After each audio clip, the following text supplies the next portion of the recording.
Today on the Failing Up podcast, we talk to Bethany Vooys. Talking through level 8, her story with joining the team, she defines failure as a journey and not the end, running from pain and learning from mistakes and expansion, the culture of failing and learning. All right, guys, so let's hop back in here to the second episode or the next episode of the Failing Up podcast, Humble Lessons in Life and Business. We're here with the amazing Bethany Vooys. Bethany is the CEO and co-founder of Level 8 Platforms. I've had the pleasure and opportunity of working together for several years now. That's right. And joined by my amazing co-host. That's awesome to say. I know. We both want to get up and high five each other right now. I know. We're so proud of each other. Yeah, we got excited. Amazing co-host, Dusty Oglesby. So thank you guys for joining us. Excited to be here. Awesome. So Bethany, give us a quick background. Who are you? What makes you an amazing superwoman? Man, I love the hype already. So I'm here for it. So my background is actually a lot of things. But before I joined the KW family, was in education. Found myself in some unique life situations that led me to exploring different careers. So then wandered into a KW office, which turned out to be a great decision. Yeah. And then over time, David, you and I met and worked together with the Huffaker Group and scaling a team and expansion. And now that's turned into Level 8 over many, many years of business. And it's a lot of things tying together that's ended me up here, like most of us, long stories. And I'm also a mom of 2. And so that plays a big role too. Yeah. Awesome. So for those of us maybe that hadn't heard of Level 8 before or are not familiar with it, give me your 30-second elevator pitch. Tell me, what is Level 8 and what does it do? Yeah. We get this a lot. Level 8, I think for the best way to summarize it, because there's so much value in there, is it's this amazing umbrella of a lot of resources that are built to help business owners grow and scale their businesses to the next level. Mm-hmm. And inside of all of that, right, we know there's more details, but the core and the principle is that we intend to partner with business owners and help them scale their amazing businesses really quickly through using economies of scale and amazing partnerships. Yeah, I think it's cool. The Bethany's always my favorite story of talent. I always say I've been thoroughly blessed to find cool opportunities and amazing talent and try to marry them together. I don't have any special skills myself. And so it becomes this blessing to be in business with people like Bethany, because when I met you, you were considering some other options of leaving. I had just become the owner of the franchises at Keller Williams. Was that had I become OP yet?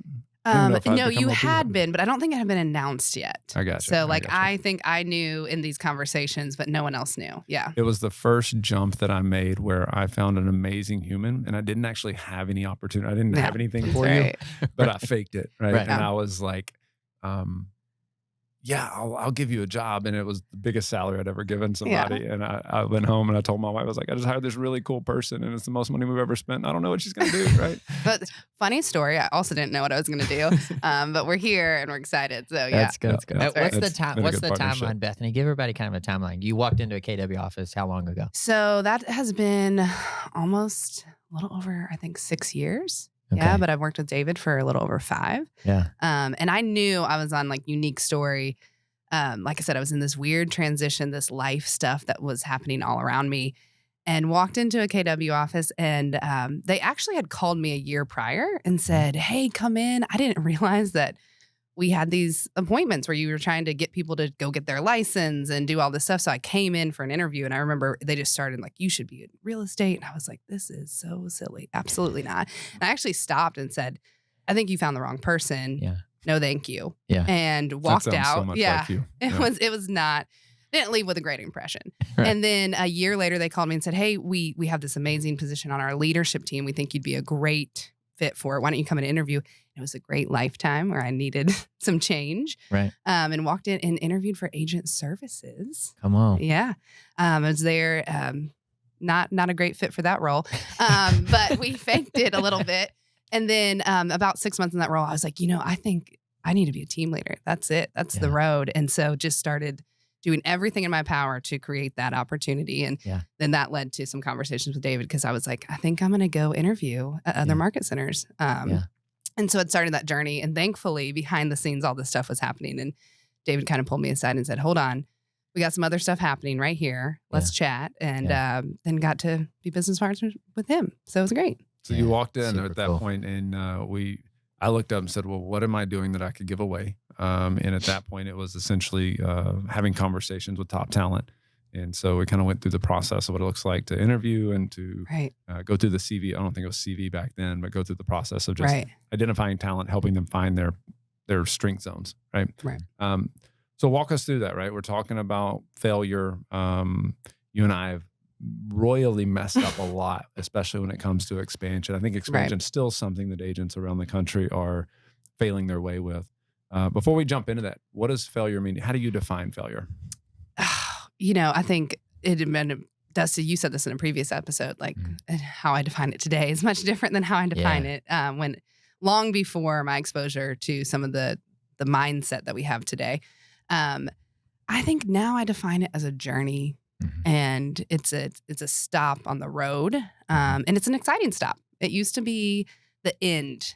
It wasn't this constant journey. I remember thinking every time I failed growing up and well into college and even well into adulthood, thinking, this is it. It's over. That door is shut. When you fail, it means that opportunity's gone. It's completely over. And having this total mindset shift that says, no, this is just part of this evolution of your life. That's a good word. And you can decide what you want to do with this now. And that took me a long time. I remember the first time I failed after we became business partners. David probably doesn't even know this. But I had to call him and tell him about a failure. And before I had to like hype myself up and I was like starting to cry and I was like, this is it. He's going to fire me on the spot. It's been like day 2.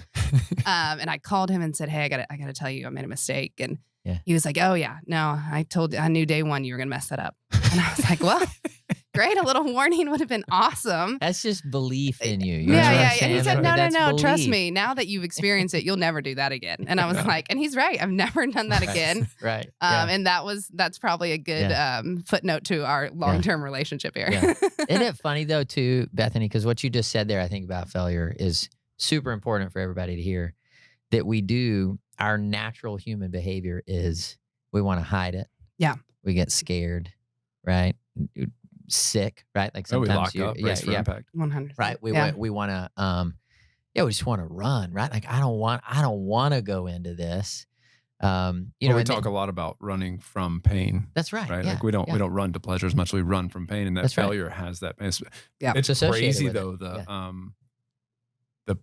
The pain that you feel inside, right, is amplified when you think that others are going to know about it. That's right. Right. And so that's where, you got to call and tell somebody. It's never But fun. we all have the disease of we want to look good and be right. Yeah.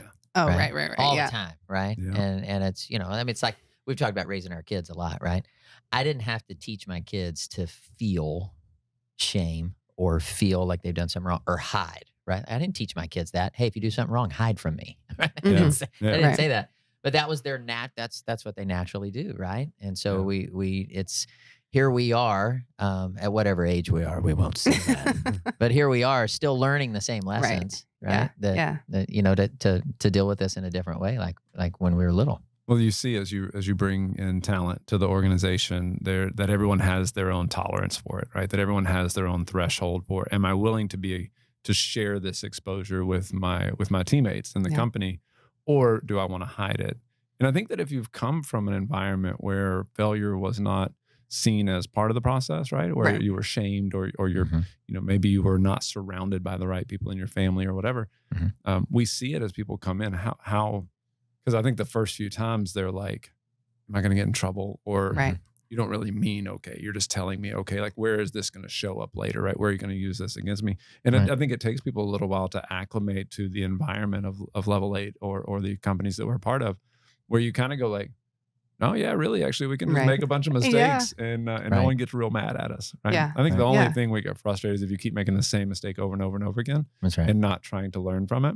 Right. But even in that, Dana and I were talking the other day, and I was like, we were talking about kind of the same thing happening over and over. And I just asked her and said, what lesson is God trying to teach you that you've chosen not to learn at this moment? Yeah. Like, why are you why is he continuing to run you through this process?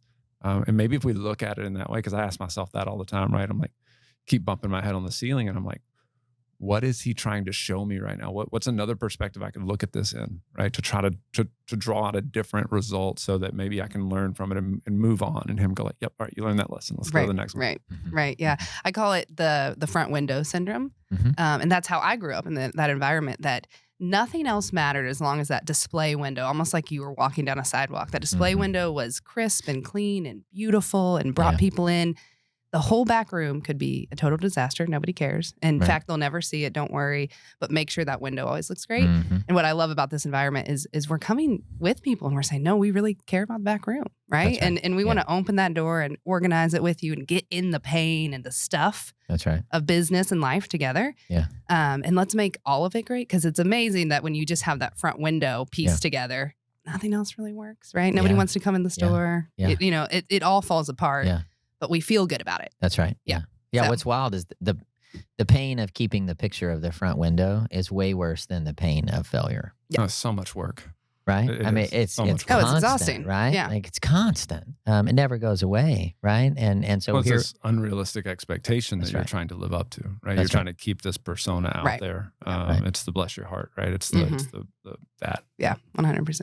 All right. So talk us through as you've grown through expansion, right? Made a lot of mistakes, and now have evolved that into the Level 8 platform. How have you seen the mistakes that you've made from learning expansion evolve and somewhat be a blessing? And what are you learning through it now?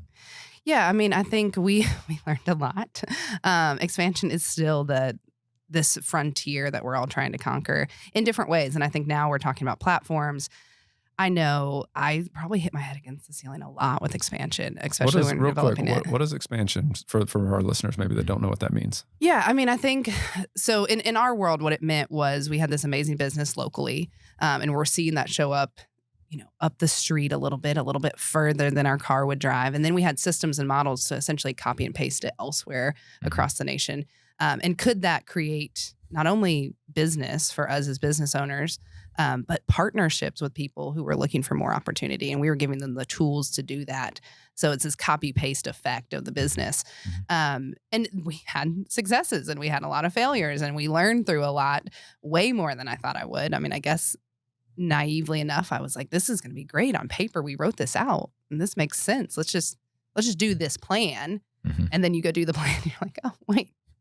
Maybe that didn't work. It's just so silly. Yeah, some it's of the so little silly. things. Who came up with this plan? I know. Right? I know. Somebody tell me. I was like, when I wrote this out, this felt so good. It'd be such a minor thing that we would be like, that's not going to trip us up. And then you run across like time zones. Yeah, like, time to me, zones. that's always the biggest one that you go like, of all the things you think like, we can figure this out. It's 2023 for crying out loud. That's right. It's a difficult task to overcome. Yeah. You the time zones was a great one of like, oh, no, it's fine. We all have Google Calendar. This will be great. And then you make one wrong mistake and like a closing's an hour behind time. And we're like, oh, so we should pay attention.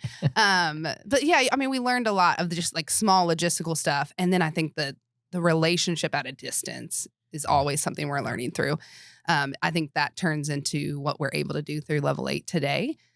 In these partnerships, understanding that how do you box up value in a way that's still impactful when it shows up hours later in a different time zone, in a different office with different problems that require different solutions. And I think that's where we came up with it's not a one size fits all, like maybe the original plan was. It was just everyone just check all these exact boxes and it's going to be great. It was, okay, this is going to be customizable across all these businesses. Right. Yeah, it's not just that you've learned to customize each one for the person, right? Or for the size of the business, right? From a $5 million producer to a $20 million producer to a $100 million producer. It's that you also have to investigate each person as they're doing it, right? Because every personality is different. And so how they chose to lean into it, which in a matrix format gives you such a multitude of variables, right? That you have to pay attention to. And so I think, trying to control everything was one thing I think I've learned, right? Is that we couldn't actually control everything. We had to create the ecosystem where they're in control and can choose which pieces they want to lean into and which ones they don't. Right. With expansion, it was a lot like, nope, this is how we do it, and this is how we're going to do it, and this is how it works. Thinking that structure is what they needed. And then we looked up and realized we're dealing with a lot of real estate agents. And, and I know myself, like, heaven forbid, I have to have structure around me. It just didn't work that way. Right. Yeah. So tell us a little bit about hindsight's 2020, right? Sure. We failed through expansion. You've now launched level 8 platforms. It's now been open, I can't believe, almost over a year, right? So a year and a half or 2 years since we actually started the initial conversations. Sure. What are we at now? Probably 8 or 9 months into our first teams from our pioneer group starting. Yeah. What have you learned? Where have you made mistakes even recently, and what are we learning? Yeah. Anything you need to tell me? No, we'll save that for another call, right? These cameras don't even work. We have some new problems. Out. I think it was this expectation, and this was for myself when it came to failure, was that there was going to be just this time when I stopped failing. And even when we first met, I remember you being like, we celebrate failure. This is going to be great. You're going to love this. Yes. You're like, we encourage you to fail. Because that's how I know you're learning. And I was like, yes, he means that until I fail enough that now I'm the expert, and then I'll stop failing. Right. And so it is this idea that I thought we would arrive at the perfect business plan and arrive at the perfect platform or expansion network, whatever it was that we were working on, and realizing that everything is going to be a pivot.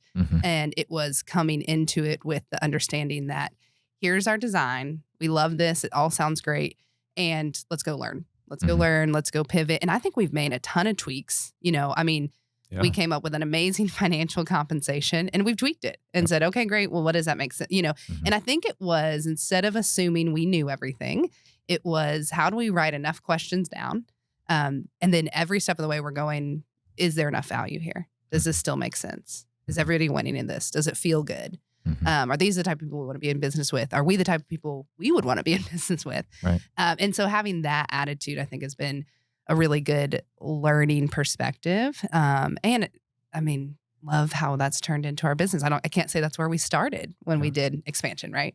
With the same attitudes. Yeah, I think it's cool, the approach that you helped us take in investigating whether or not we should even explore platforms, because there's a couple of good ones out there. Yeah. And so we had the perspective to say, let's go interview those and see. No reason to reinvent a company that's already doing really well. And so, in understanding failure, right, us actually looking in, and we interviewed people that were with other platforms who had interviewed with platforms that didn't go with those companies that were there and left.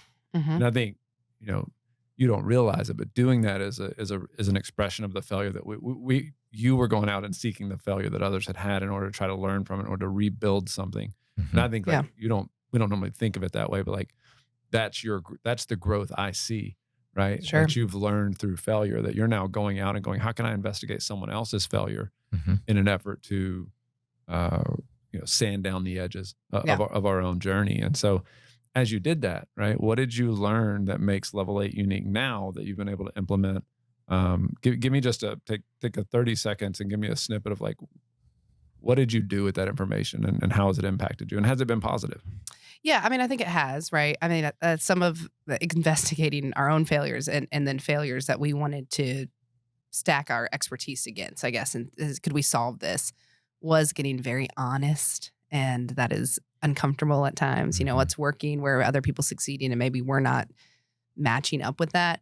But I think the snippet that we investigated and said, okay, we wanted to go solve this, I think was easily for us the branding piece. We were looking to get in business with business owners, and we took all ego out of it and said, we don't really care what name's on it. And that was I think a cool movement for us, was to say, it doesn't matter. Like, if we're all winning, we're winning. Who cares what it says, right?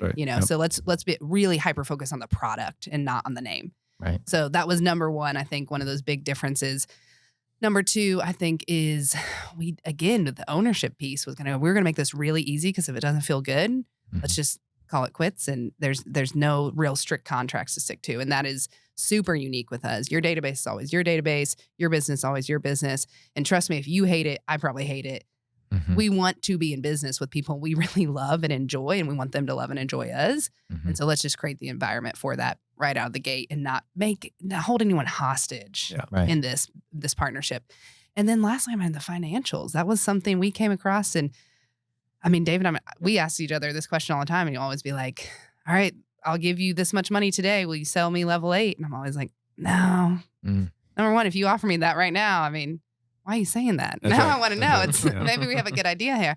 And so it was okay. We're all business owners. Let's make this what we would feel comfortable with if we had to go sell this to somebody else, right? What would we say yes to? And I think those are just like unlike anything I've seen out there. And it's such a win-win for people. Yeah. You know what I'm thinking about is 2 years from now when we come back and listen to this and go like, man, we thought we knew we were doing, like we thought we had it We figured had out. this Right? all Right, figured out. Right? Well, and we said that on early, like we were meeting with some of our, what we call our pioneer group. And I remember David being like, we're going to offer it for this. And I think it was one of my early meetings. I was like, I think it's too low, like to the client. Like I was like, just so you know. Yeah. I was like, I'm pulling everybody with me to make this financial structure We work. may later change this for everybody else, but okay. Yeah, one of the things I'm the most proud of about Level 8 of what you've built there is that willingness to say that like the onus is on us to add value.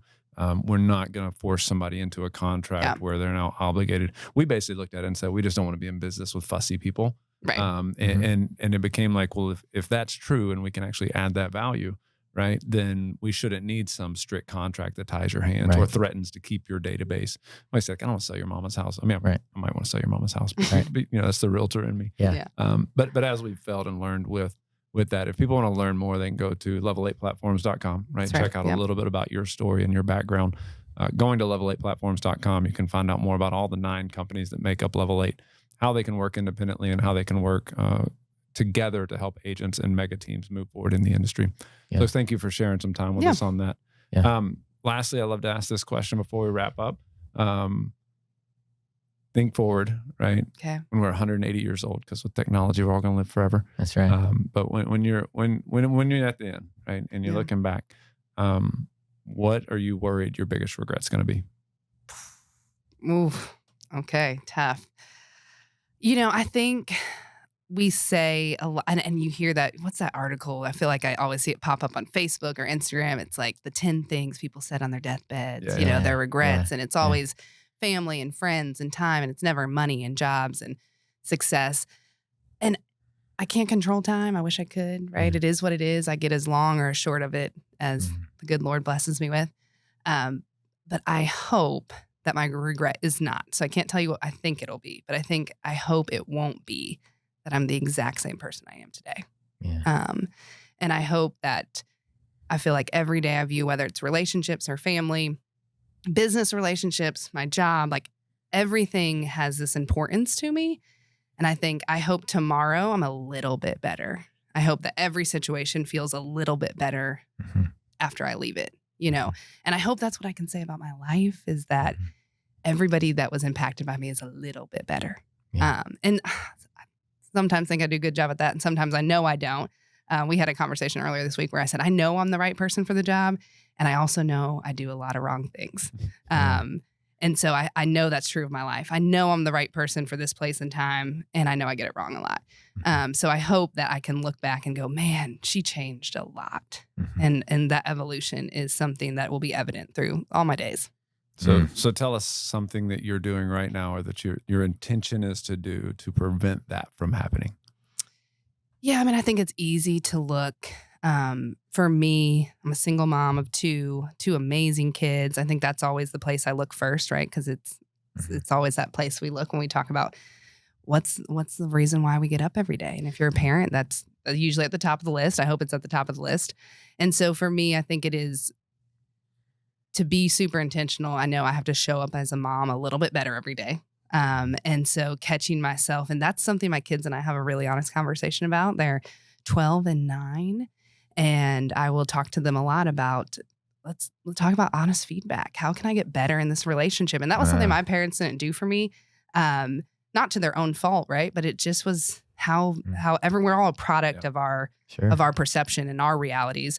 And so we have these little family discussions where I say, all right, honest feedback time. Like, where am I messing it up big time for you? Wow. And how can I get better?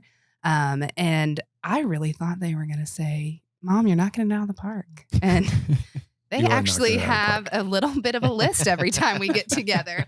And some of it's super silly. You ever walk by the kitchen and they go, Yep. And so some of it's super silly stuff. And then it makes you realize how stuff is like so meaningful to them. Yeah. And so we actually did this like about a week ago because I can't handle it every day. So we did it about a week ago. And my daughter was like, you know, I think you're doing really good right now. And she said, but I got a little bit of feedback. I wish when we were doing stuff together, you weren't so like uncool about it. And I was like, cool, right? Like, I was like, I can hear that. Like, so you want me to be cooler? And she's like, yeah, I don't know if you can, but like, just, tone down the thing. Like, she'll be like, you like the thing. Yeah. She And says so then, being so yeah. you And have so a- she you was have like, a when it's thing. just, she was like, when we're together, it's like, you got a lot. You're gonna have to start wearing your Yeah. hat backwards. And Like, that's- so- that's what it is. Yeah. You're She's like, I think you think it's fun in the moment, but like, it's not that fun for us. Right. And then, so I was like, okay, silly, but I'm like, got it. I hear you. And then my son though was like, when we're together and we're in the evenings, Mhm. I need you to look at me when we're talking. Mm. And I was like, ooh, How good okay. is that? And so Oh, you're like, wow, really good feedback. And he was like, I don't think you do it a lot, but sometimes I'm talking to you and you're returning a text Yeah. message or you're Yep. looking at your Yeah. email. Yeah. Yeah. And he said, because I'll say the same thing and you just go, well, tell me again. Tell me again. Yeah. And so it's a good example. I feel like I love that they're giving me Yeah, this that's really awesome. honest feedback Wow. of who I am and how I'm showing up in the most purest form. Mhm. Because that's who I am, right? That's who I'm showing up at home and they're really honest about it. What a Wow. great environment though that you're creating for them, right? That you're Yeah. giving them this safe space That's right. to communicate with you. Yeah. Right. That's That was one of the Yeah. lessons that I learned a few years ago was the power of going to my child and apologizing when I knew I had made a mistake. Yeah. Right. Yeah. Because I think as parents, sometimes we think like, well, I'm the parent. You'll just have to deal with it. Right. And learning like, I'm not perfect either. And they need to see me Yeah. Sure. apologizing. They need Yeah. to see me acknowledging that I'm not perfect and that it's okay to go to another human and go, hey, I made a mistake here. When I Mhm. did this, I shouldn't have done. That's I shouldn't right. have done it this way. Yeah. So good for you guys. Huge. If you want to learn how to be surrounded by such amazing people, thank you for being in business with me and allowing me to be a part Thank of your you. life. Go check us out. Go check us out at level8platforms.com. Get to know Bethany, get to know Dusty, myself, Dr. Taylor, all the amazing people that get to make up this organization. Thank you for sharing time with us today. Thank you for having me. Love it.